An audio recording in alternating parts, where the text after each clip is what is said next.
Olá, paz do Senhor para os meus irmãos. Hoje a leitura da palavra se encontra em Isaías 55, versículo 10 e 11. Porque assim como descem a chuva e a neve dos céus e para lá não tornam, mas regam a terra e a fazem produzir e brotar e dar semente ao semeador e pão ao que come, assim será a palavra que sair da minha boca. Ela não voltará para mim vazia, antes fará o que me apraz e prosperará naquilo para que a enviei. Aleluia! Nessa manhã, o Senhor colocou no meu coração para meditarmos sobre o poder da palavra de Deus. E eu até vou ler alguns trechos daqui que já estão selecionados pela minha própria Bíblia de Estudos. Porque a palavra de Deus, ela é criadora. E segundo a narrativa da criação, as coisas vieram a existir à medida que Deus falava a sua palavra, certo? Ali em Gênesis, no capítulo 1. E aqui, nesse estudo, diz assim: tal fato é resumido pelo salmista, porque está escrito no Salmo 33, versículo 6, pela palavra do Senhor foram feitos os céus. E no livro dos Hebreus, pela fé entendemos que os mundos, pela palavra de Deus, foram criados. No capítulo 11, no versículo 3. E em 2 Pedro, no capítulo 3, versículo 5, diz: eles voluntariamente ignoram isso, que pela palavra de Deus, já desde a antiguidade existiram os céus e a terra, que foi tirada da água e no meio da água subsiste. Porque os céus e a terra que agora existem, pela mesma palavra, se reservam como tesouros, se guardam para o fogo até o dia do juízo e da perdição dos homens ímpios. E nós sabemos que o Evangelho de João, no capítulo 1, ele também expressa que o Verbo se fez carne e habitou entre nós. Palavra de Deus, poderosíssima, que criou os céus e a terra, se fez carne na pessoa de Jesus Cristo e se tornou um homem e andou no meio do seu povo, operando milagres, pregando o reino, curando enfermos, trazendo palavra eterna, buscando aqueles aqui a quem desejassem arrependimento. Em Hebreus capítulo 1, falando sobre Jesus Cristo, está escrito assim: havendo Deus antigamente falado muitas vezes e de muitas maneiras aos pais pelos profetas, a nós falou-nos nesses últimos dias pelo Filho, a quem constituiu herdeiro de tudo, por quem fez também o mundo, qual, sendo o resplendor da sua glória e a expressa imagem da sua pessoa, e sustentando todas as coisas pela palavra do seu poder, havendo feito por si mesmo a purificação dos nossos pecados, assentou-se à destra da majestade nas alturas, ou seja, sustentando todas as coisas pela palavra do seu poder, sendo Jesus Cristo a expressa imagem de Deus, o resplendor da glória de Deus.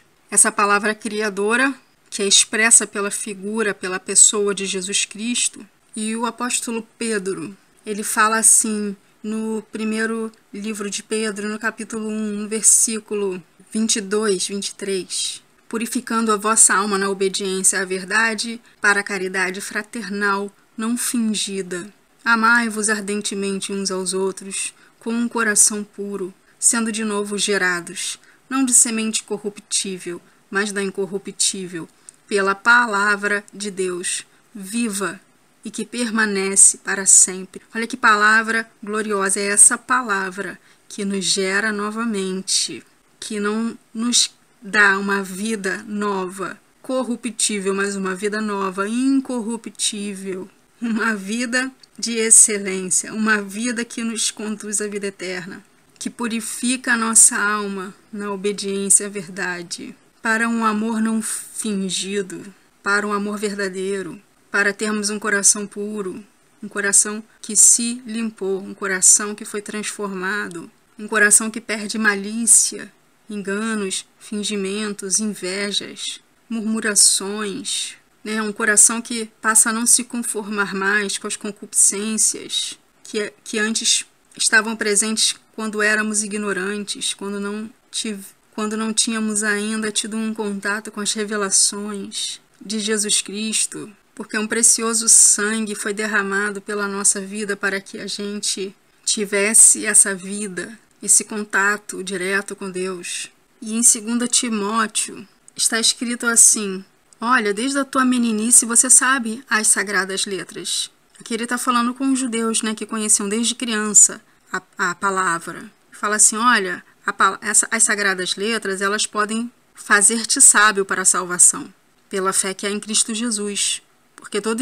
porque toda a Escritura foi divinamente inspirada e é proveitosa para ensinar, para redarguir, para corrigir, para instruir em justiça, para que o homem de Deus seja perfeito e perfeitamente instruído para toda boa obra.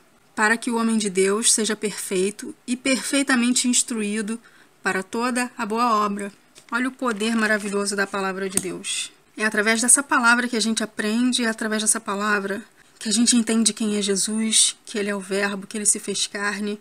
Porque que outro livro, irmãos, há que vai nos ensinar o que devemos ser, que vai nos ensinar o caminho da salvação, que vai nos instruir, que vai nos iluminar? Não há outro livro. Esse é o livro revelado para os cristãos, para a nossa vida espiritual ser próspera, ser genuína, para nós definitivamente sermos filhos do Deus que nos gera, para nós bebermos esse leite puro da palavra de Deus, crescermos na salvação, termos essa arma que foi com a palavra que Jesus, ele teve ali com Satanás no deserto, quando o diabo o desafiou e quis vender para Jesus um evangelho falso, um evangelho aonde, como eu ouvi essa semana, né, onde você não tem que trabalhar para ter poder, nem que tem que se esforçar para comer, que tem que desafiar a Deus, né? O diabo distorceu ali todas as escrituras, mas Jesus, que as conhecia, derrotou ali aquelas afrontas de Satanás, porque ele conhecia a palavra de Deus. Irmãos, nesses últimos tempos,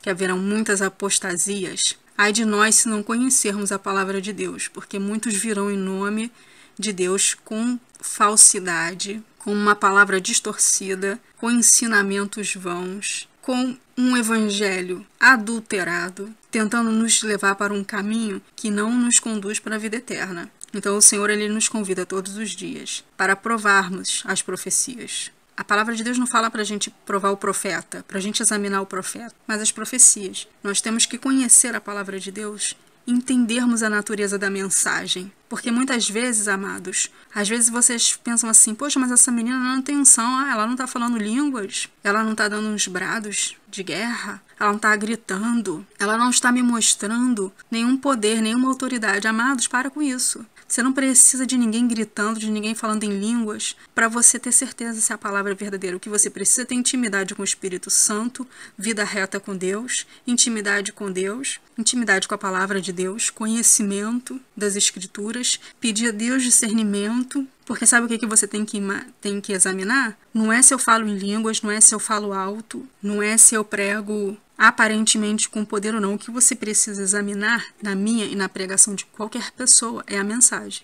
Essa mensagem, ela tem que ser a palavra da vida eterna. Essa mensagem tem que estar concernente com aquilo que Jesus pregava, com aquilo que os apóstolos pregavam. Nós não podemos vender um evangelho adulterado. Nós não podemos vender um evangelho falsificado. Então, independente do tom de voz dos mensageiros de Deus hoje na terra, se fala alto, se fala baixo, se fala em línguas, se não fala em línguas, atente para a verdade, atente para a revelação, porque só a palavra gera uma nova vida. Só a palavra nos confronta, só a palavra é apta para discernir mentes e intenções de coração. Então, se te venderem outra palavra, se te anunciarem outra palavra, presta atenção. Ainda que esteja falando em línguas, ainda que seja profeta, ainda que seja manifestação de poder e disso e de aquilo. Mas, irmãos, o que importa é se essa palavra vem de Deus e se ela é verdadeira. É só isso que importa. É a essência, não é a aparência. A gente vive num mundo que a aparência fala mais do que a essência. Se eu estiver bem vestida, se eu estiver bem trajada, você vai poder imaginar, ora, essa pessoa